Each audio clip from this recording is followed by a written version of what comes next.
Estamos de volta. Hoje nós estamos comentando o livro Se Não Houver Vento, Reme, e estamos conversando com o seu autor, que é Roosevelt Thiago.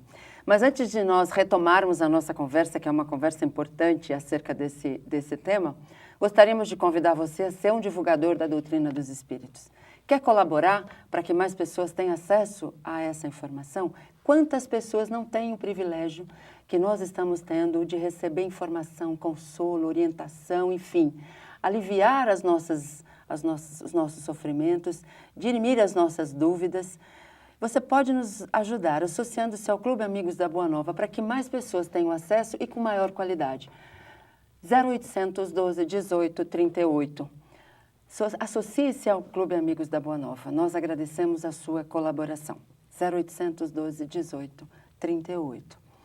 Mas vamos retomar aqui essa nossa conversa, Roosevelt, porque é muito importante, né? Essa coisa de querer que o outro faça por nós aquilo que nos cabe fazer, né? O Evangelho tem um capítulo que fala disso, né? Ajuda-te que o céu te ajudará, não é isso? Nós estamos sempre esperando isso, né? Que caia do céu. Ele nos inspira até a uma reflexão, que é justamente, se você olhar, existe uma condicional aí. Ajuda-te, que depois disso, depois desta situação concluída, depois dessa parcela finalizada, só aí o céu te ajudará. Pois é aí que a gente consegue a ajuda do céu. Sim. Quer dizer que tudo aquilo que você puder fazer por você, Jesus não vai fazer. Não é parte dele, é tua. A divindade só atua onde o humano está impossibilitado de atuar. Os espíritos só vão fazer quando o homem já não puder mais fazer. Mas aquilo que você puder fazer por você é problema seu, não deles. Sabe o que eu gostaria que você contasse? Que eu assisti a uma sua palestra e você conta do exemplo de Jesus da pedra, de tirar a pedra, da morte de Lázaro. Eu achei aquele exemplo extraordinário e simples de compreender o que nos cabe fazer. Sim, perfeitamente. Conta-se que Jesus descia de um monte e ao pé dele estava um grupo de pessoas. E choravam e foram dizendo, mestre, Lázaro morreu.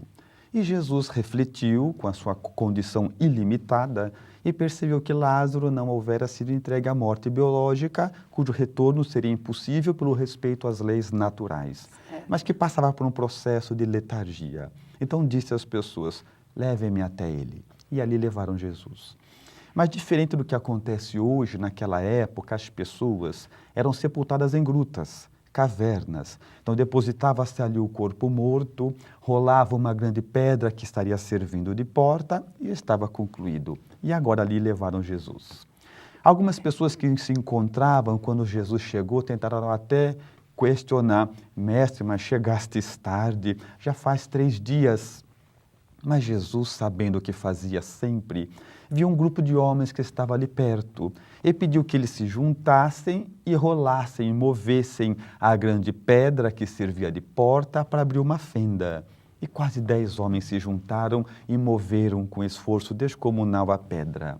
E abrindo uma fenda, dita ao Evangelho que Jesus disse, Lázaro, sai!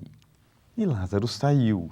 Estava enrolado em panos porque assim era determinado pela cultura da época, mas estava vivo.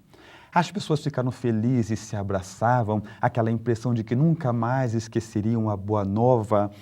Mas os companheiros mais próximos de Jesus, como já tinham um contato maior e um conhecimento maior também, perceberam naquela situação uma dúvida, mas não falaram nada por estar na frente das outras pessoas.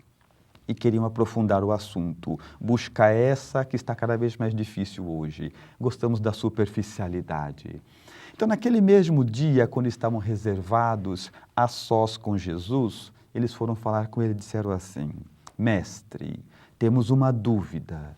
Pois não, que dúvida é o seguinte, se o senhor pode falar para um homem morto, vive, e ele obedece, ele vive, só não podia falar para a pedra, pedra sai, e a pedra saía.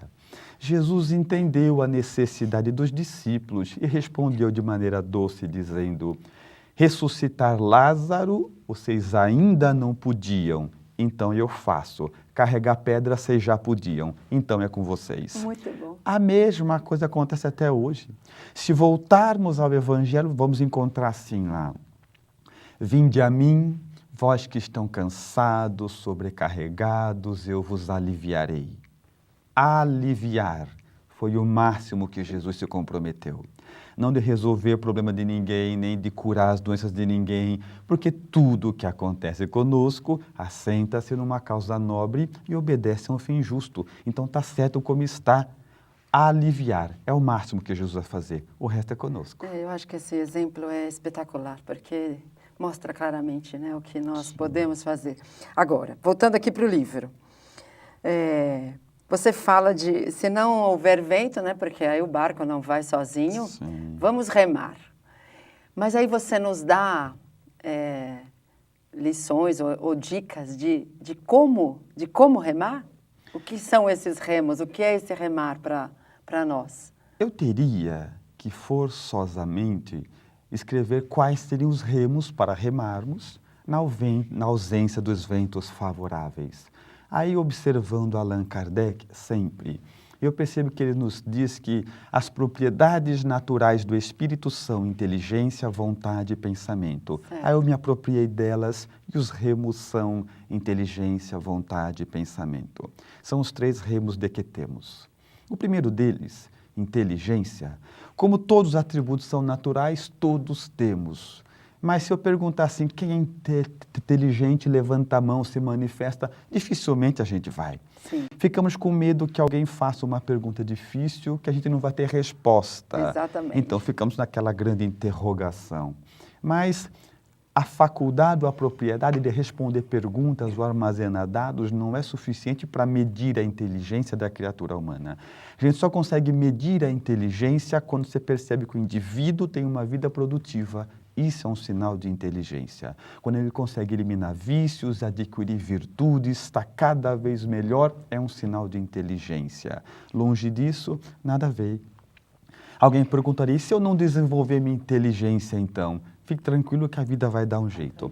Ela coloca um problema atrás do outro na sua vida. Você resolve um, ela coloca outro. Você resolve outro, ela coloca um. Isso é incessante. E não é uma visão pessimista da vida. É só a certeza de que ela está programada para garantir o desenvolvimento nosso. E se não chegarmos nisso, nem eles farão. É inexorável esse Inexorável, né? Quanto mais nós nos desenvolvemos, mais poupamos trabalho à vida. Muito bom. Agora nós vamos ao intervalo e na volta nós falamos dos outros 2 remos, tá Perfeito. certo?